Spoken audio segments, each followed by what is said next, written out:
Je suis heureux de l'Ève B posée sur la terre. Et j'invite toutes les femmes et tous les hommes de bonne volonté à y venir en pèlerinage pour recevoir la bénédiction, pour être purifiés, dégagés, libérés. Là, ils pourront recevoir l'éducation qui conduit à l'éveil de la conscience supérieure et à la sagesse des anges.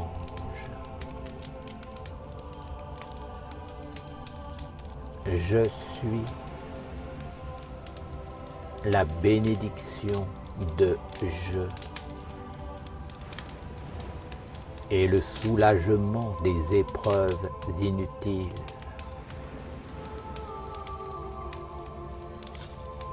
Mais je suis aussi une école des mystères qui ouvre un chemin plus grand que la mort.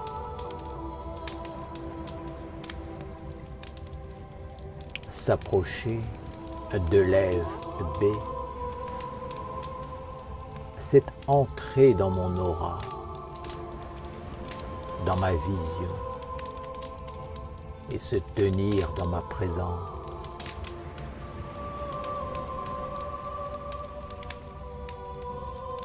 Je vais vous enseigner 22 commandements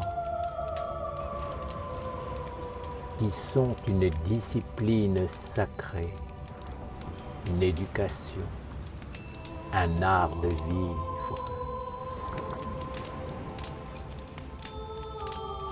Il nécessite une étude, une compréhension, une sensibilité, une pratique. Donneront naissance à une certaine qualité d'eau, à un champ de vie et d'énergie propice à la communion avec moi, avec mon royaume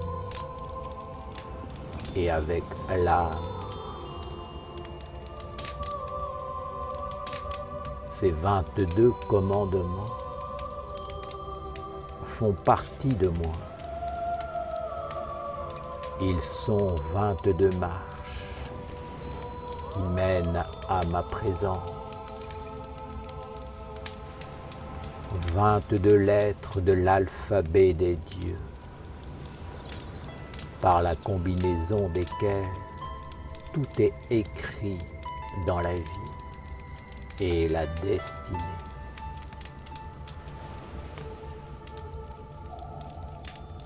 Celles et ceux qui veulent s'approcher de moi, prendre leur vie en main et cheminer vers ce qui est immortel, doivent apprendre et maîtriser ces commandements.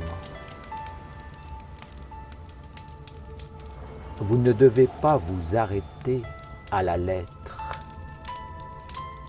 car elle n'est qu'un support de concentration pour éveiller l'esprit et la vie.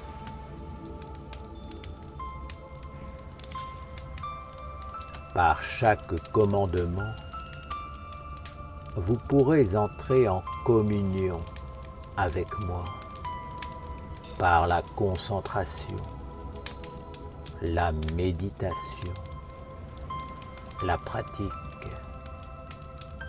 et la réalisation juste.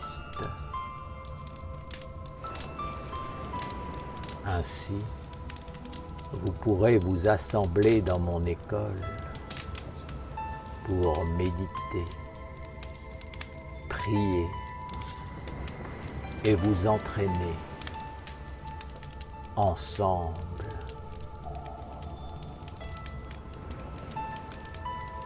C'est par la concentration sur l'intelligence et par l'entraînement en vue d'atteindre la maîtrise dans le soutien mutuel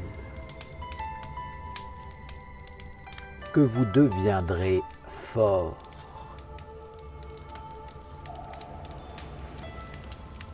Depuis l'aube des temps, les éveillés s'assemblent pour étudier et s'entraîner ensemble afin de faire apparaître le corps de la lumière et de l'union avec Je.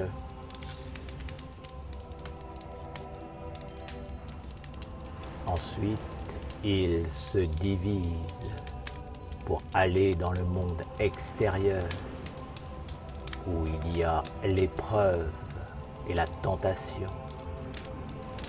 afin d'entrer dans l'œuvre de la réalisation.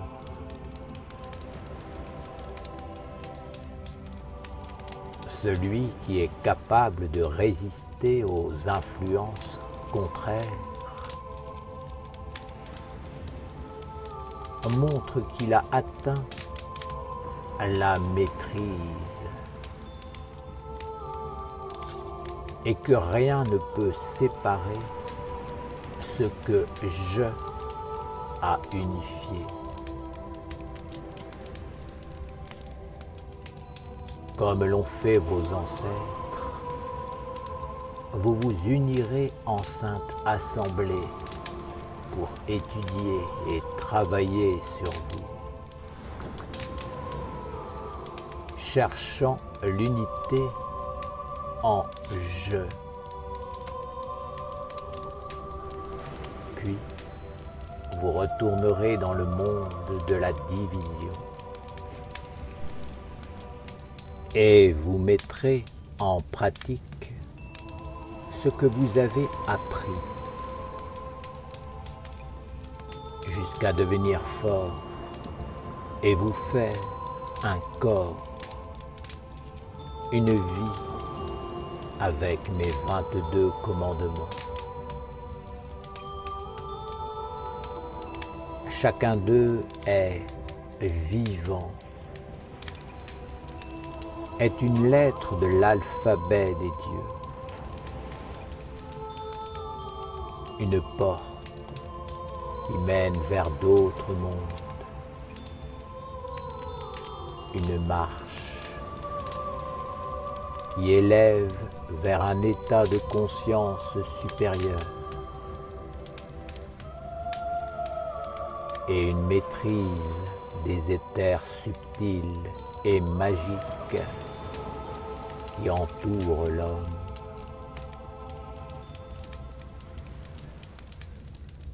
Dans ce premier commandement, tu ne tueras pas la vie. Je vous montre le lien entre la vie et la mort.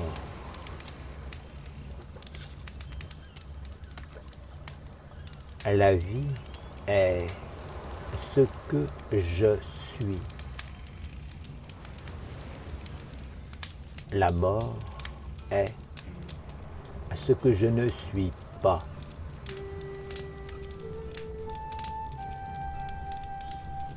La vie est immortelle, alors que la mort n'est qu'un moment.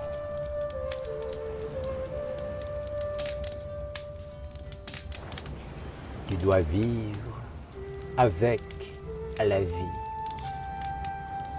et non avec la mort.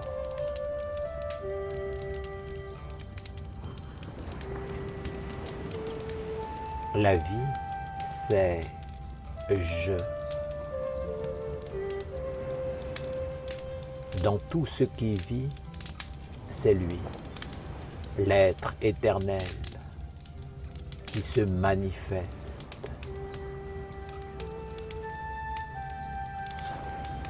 le corps porte l'image de la mort. Il doit être respecté, mais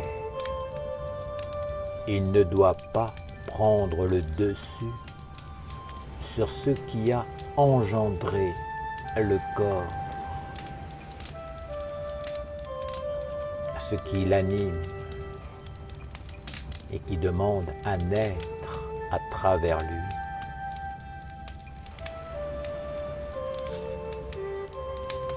Une pomme naît d'un arbre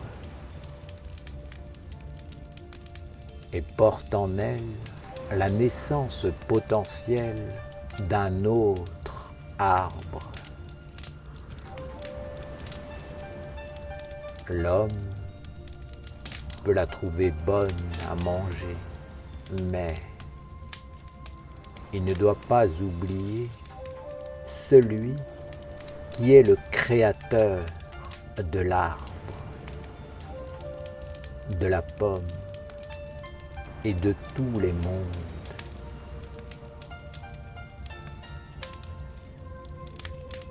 Tu ne tueras pas la vie signifie que tu peux regarder le monde avec l'œil du corps qui conduit vers la division, ou avec l'œil de l'âme qui apporte l'unité et l'union avec je. Ainsi, je ne doit pas être conduit vers le néant, la pauvreté, la mort. Je est un. Il ne peut être séparé.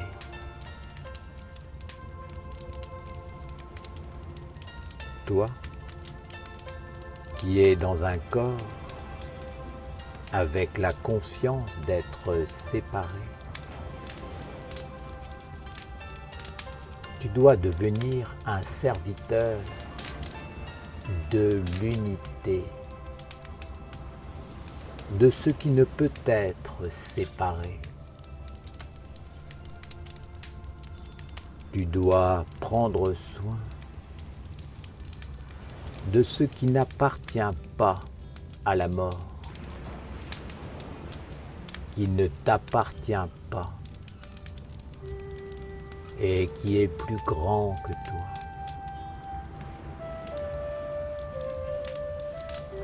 Je est la source de la vie, à l'intérieur comme à l'extérieur.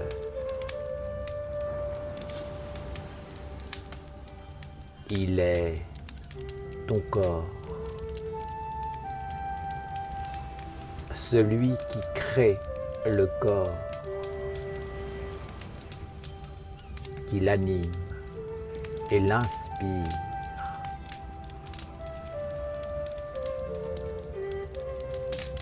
Le corps est un véhicule, un organe, un instrument. Mais tu dois être conscient qu'il peut devenir un serviteur de l'ombre, de la mort.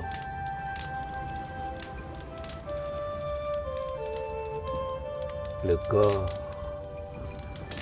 doit être au service, car il a une fin.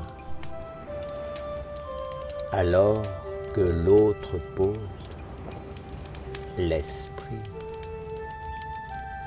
n'a ni commencement ni fin.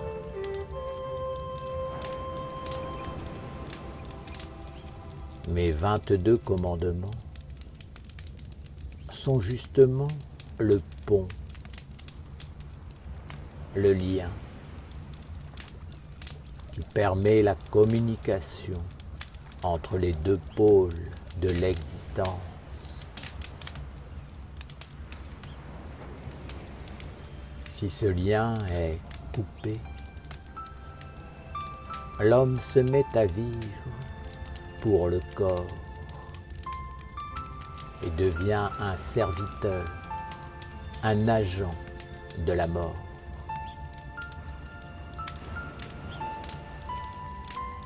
Ne vivant plus comme une âme amoureuse de l'esprit,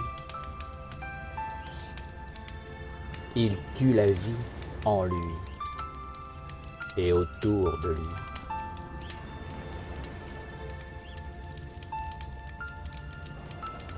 Tu dois prendre soin de ta propre existence en faisant en sorte de maintenir le lien de lumière avec la source de l'existence. En étudiant les lois divines et en permettant à ton corps de recevoir les meilleures nourritures.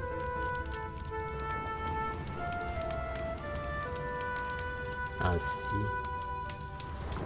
il pourra devenir un instrument efficace, une coupe pure pour la lumière et la présence de l'âme.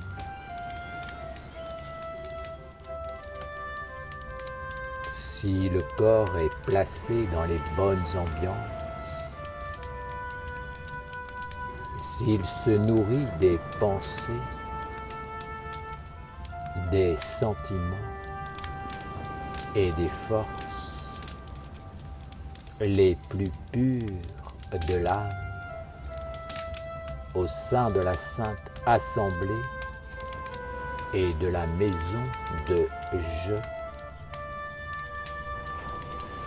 il mettra tout en place pour faire apparaître l'autre corps en lui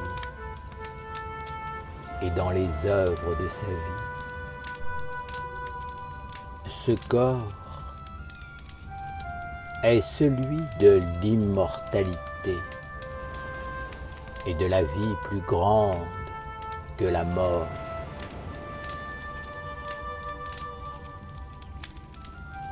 L'homme ne verra pas le monde de la même façon en fonction de l'éducation, de l'héritage qu'il a reçu et de l'orientation donnée à sa vie. Par exemple, en entendant mon premier commandement, un homme se dira qu'il doit respecter la vie dans tout ce qui est vivant.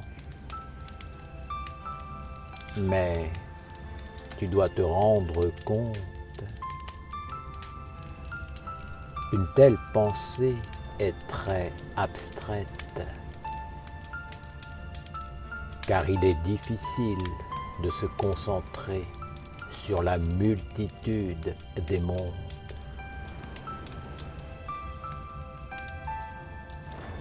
Tu dois toujours commencer par ce qui est concret et possible. Un homme un peu plus matérialiste se dira qu'il ne peut pas enlever la vie d'un animal, d'un végétal, d'un homme ou d'un ange, parce qu'il ne doit pas tuer la vie. Ceci est une approche différente qui montre que l'homme n'a pas été éduqué pour la lumière, qu'il ne comprend pas ce qu'est la vie. Un tel homme se contente d'appliquer les règles au niveau où il se trouve, c'est-à-dire dans un aspect uniquement pratique, matériel, sans forcément éveiller la subtilité et faire apparaître l'intelligence supérieure.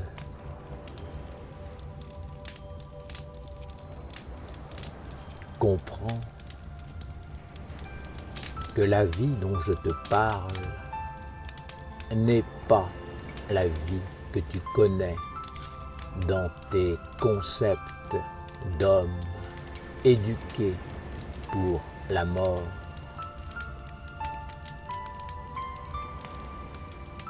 C'est pourquoi je te parle d'un pont, d'un escalier qui peut t'amener à te transformer et à me rencontrer.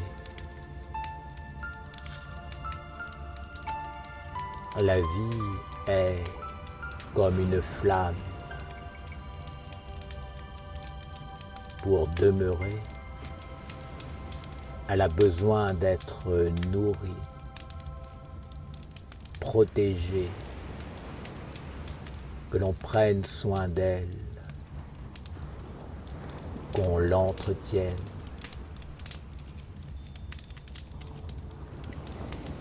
Si les conditions et la nourriture ne lui sont pas offertes, elle finit par s'éteindre.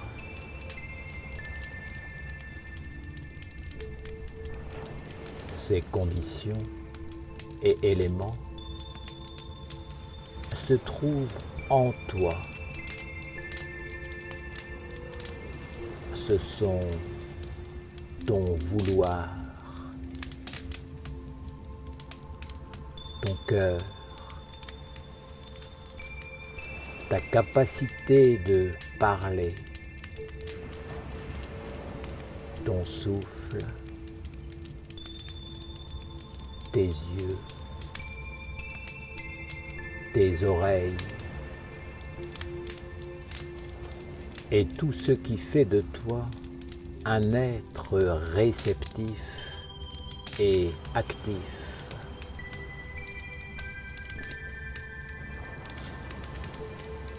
Que tu le veuilles ou non, que tu en sois conscient ou non,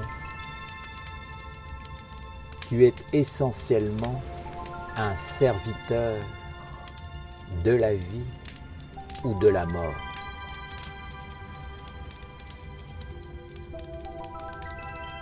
Moi, je te dis, tu ne mèneras pas la vie vers la mort. C'est une discipline, un chemin d'éveil, une science, un art de vivre que je te donne. C'est un commandement et une obligation pour vivre avec moi. Si tu le comprends, si tu le sens, le vis et le pratiques, tu es avec moi.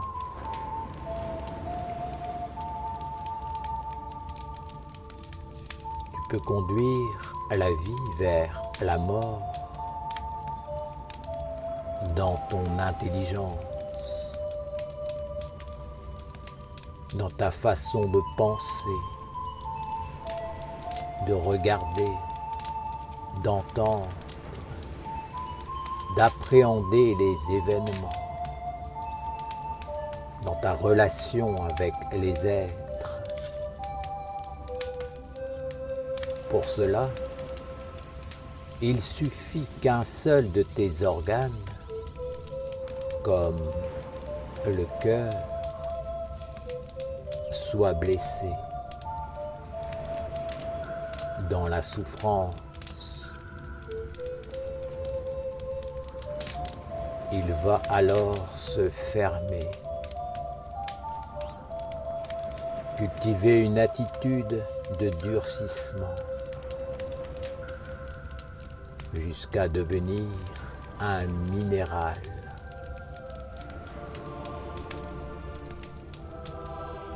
Ce processus est lié à des éléments,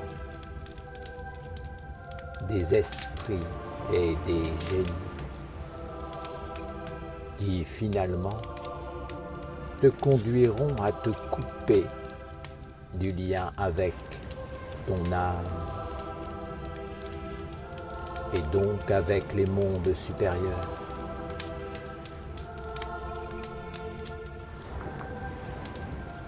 C'est pourquoi tu dois mettre en place toutes les conditions pour préserver tous les organes de ton corps et de ta vie. Car il y a je en eux. En les préservant, tu protèges le chemin, la relation, la communication avec je.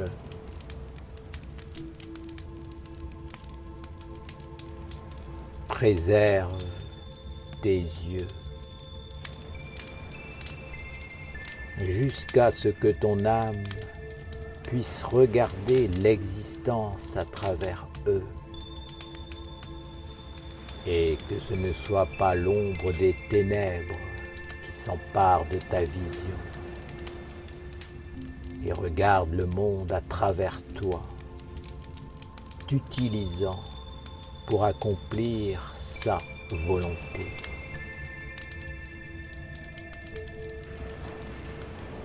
La plus grande souffrance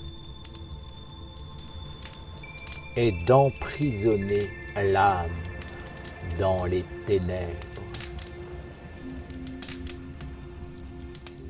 Offre-toi à la vie avec l'intelligence, la sensibilité et la volonté juste.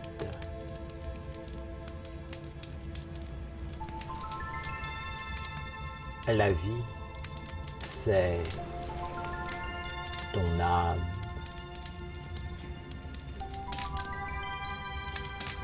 L'époux de ton âme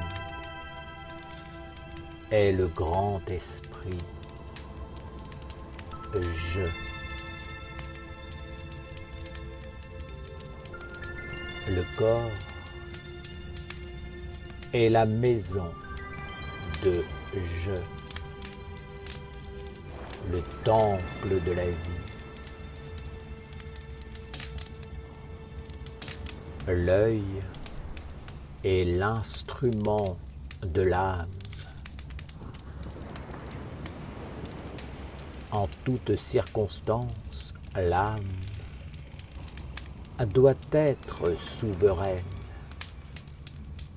et libre. La respiration est également un facteur essentiel, car c'est elle qui ouvre et ferme les portes à l'intérieur de toi. C'est par elle que les intrus ou les amis entrent et sortent de toi. La maîtrise de la respiration apporte la santé, l'ordre, l'harmonie dans les échanges conscients avec tous les mondes.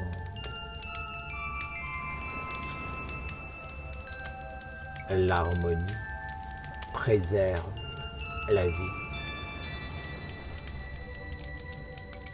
Demeure sain, vigilant, équilibré. Ne te fais pas capturer par le côté sombre à travers la parole. La parole doit être portée par le souffle vivant, lui-même animé par l'œil de l'âme.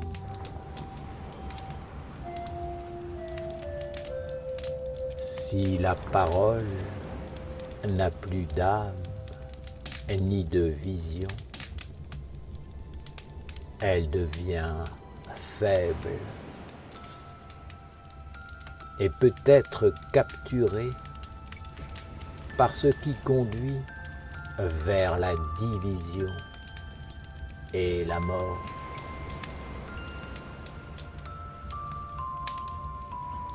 La parole de l'âme apporte la vie et construit en toutes choses.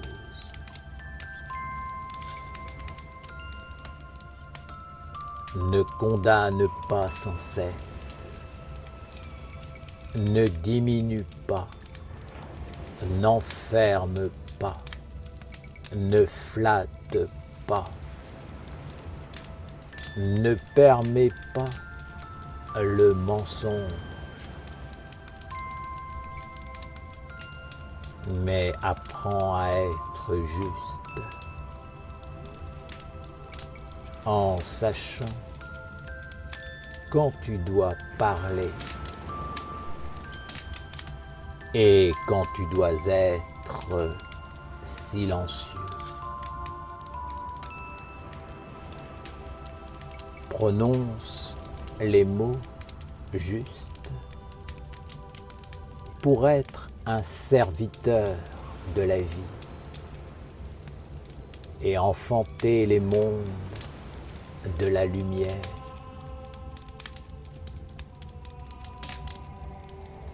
Si tu n'es pas ainsi, sache que tu détruis la vie. Prends-en conscience.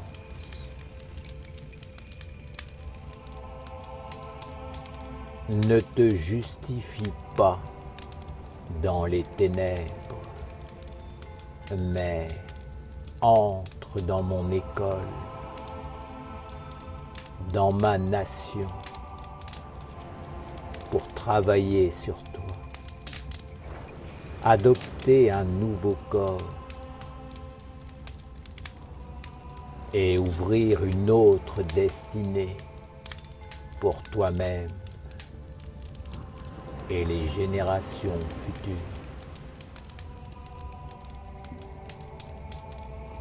Éduque tes oreilles pour qu'elles soient à l'écoute de la subtilité des mondes. Protège-les comme une mère et un père aimant, afin qu'elles soient dans la reliance avec des mondes qui élèvent et non pas avec ce qui est dénué d'âme, de grandeur, de féerie, de génie. Sache que tous les jours, tu communies avec le monde par tes oreilles et qu'il y a un monde qui fait du bruit uniquement pour que tu ne puisses plus entendre ce qui est vivant ce qui te parle de ton âme, de la grandeur des mondes.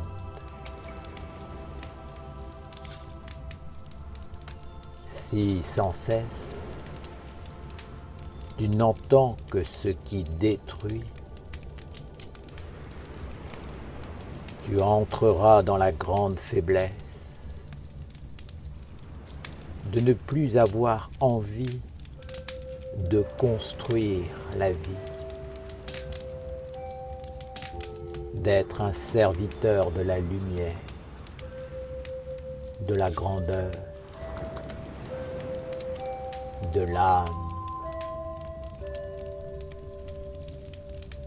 Mon premier commandement est très concret.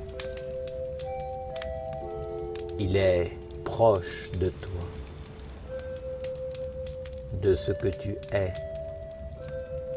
et de ce que tu peux faire.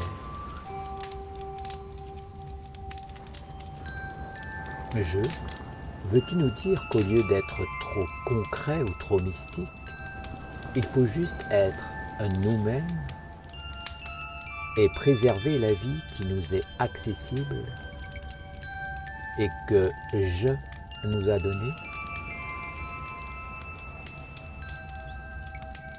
Je dis qu'il y a le monde de la vie qui est ton âme et le monde de la mort qui peut être représenté par ton corps. Ainsi, tu dois connaître les deux mondes et conduire la vie vers la lumière, vers l'immortalité.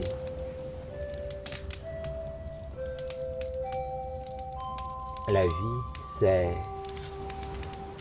tout ce qui t'anime. Elle est dans tes oreilles, dans tes yeux, dans ta respiration, dans tous tes échanges, dans ce que tu manges, dans ce que tu vis, dans ce qui constitue ton quotidien et te permet de vivre.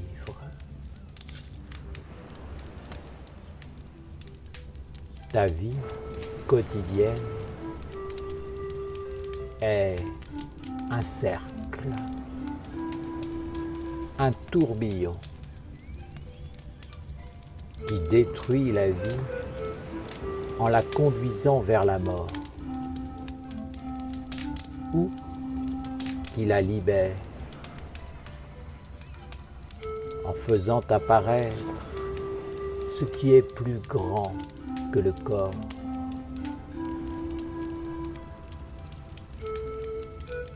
Tu ne tueras pas la vie est une grande parole, un mantra, une parole magique, une parole de je, un commandement sacré qui doit devenir un appui pour la concentration, la méditation et l'éveil, afin que le nouveau corps se construise. Ainsi, l'homme sera capable de résister à l'assaut du doute qui conduit dans la faiblesse.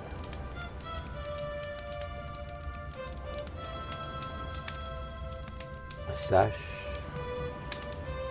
que si la vie qui t'est insufflée pour un temps n'est pas honorée,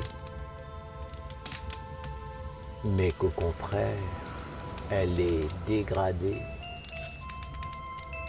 conduite en esclavage et déshonorée, elle deviendra une grande souffrance.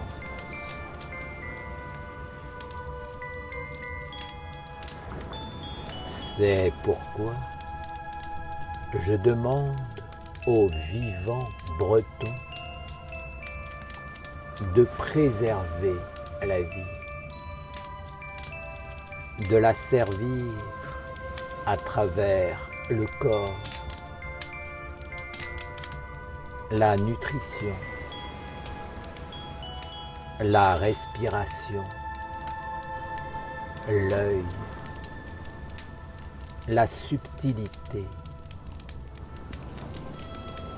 afin de la nourrir, de la faire grandir, de la transmettre.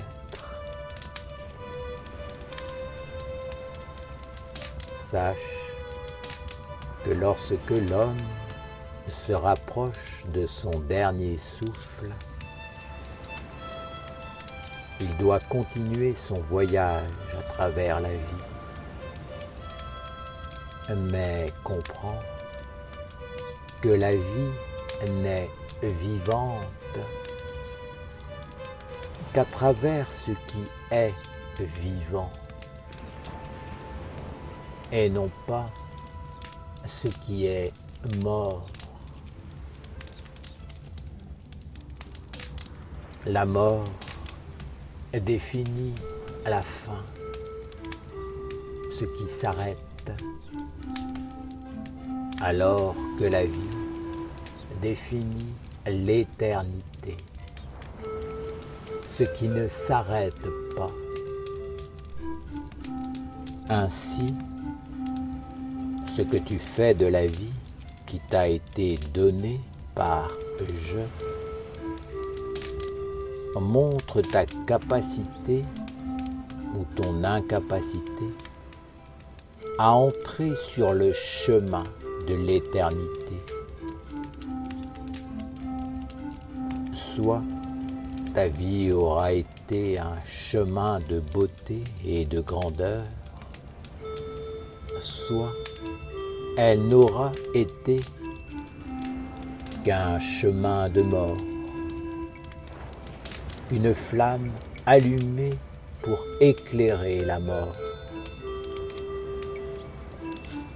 Dans ce cas, elle ne laissera derrière elle que des éléments, des esprits et des génies porteurs d'une mauvaise écriture, d'une mauvaise influence, d'une mauvaise orientation, conduisant les êtres à toujours revivre les mêmes expériences d'enfermement et de dévotion envers les ténèbres.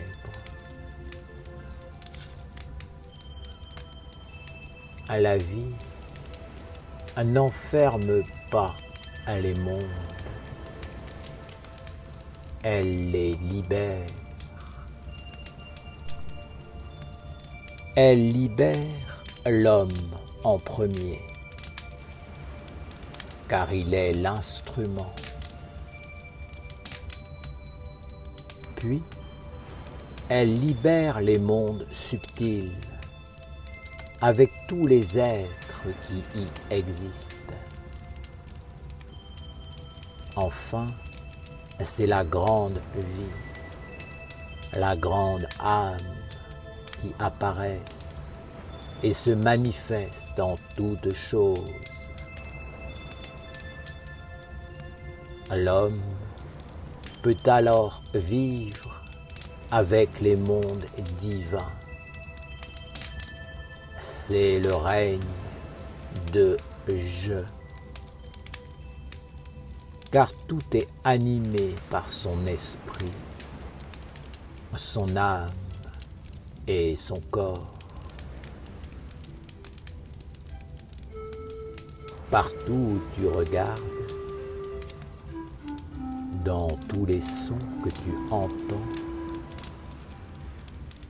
dans toutes les paroles que tu prononces, il y a l'esprit, l'âme et l'énergie de la vie immortelle.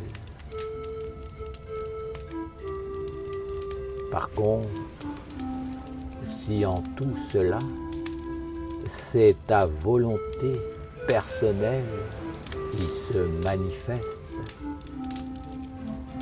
sache que la vie laissera la place à la mort, à ce qui enferme et détruit, même si ce n'est pas son chemin.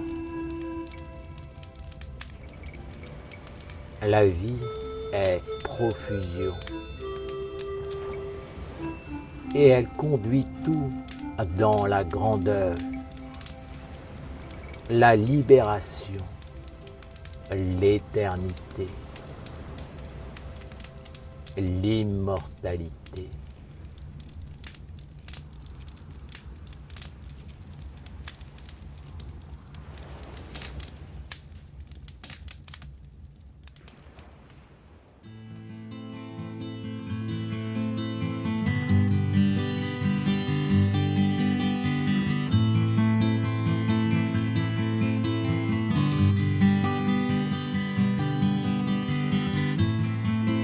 Il était fou et fort,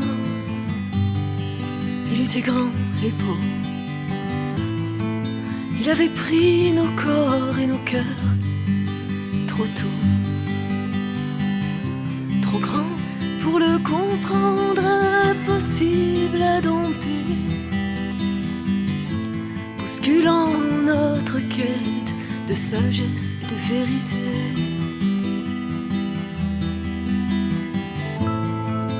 Il était fou et fort, comme un tourbillon dans la nuit, un tremblement dans nos consciences, une brèche dans nos harmonies.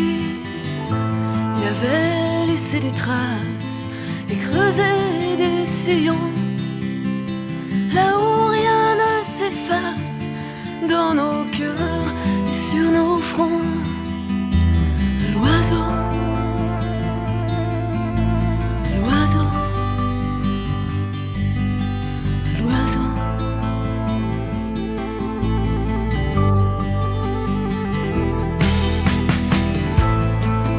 il était fou et fort, il était grand et beau. Il avait pris nos corps et nos cœurs, trop grand pour le comprendre, impossible à dompter. N'avait fait que surprendre et tout bousculer. Il avait parlé à nos âmes par le bleu et par le vent, par le souffle des grandes dames et par les vagues de l'océan, par les cœurs et les aigles tracés dans le grand ciel, par les larmes et les silences comme seules armes de défense.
un peu plus haut, il restera comme une étoile inaccessible, un oiseau, comme une turbulence à la croisée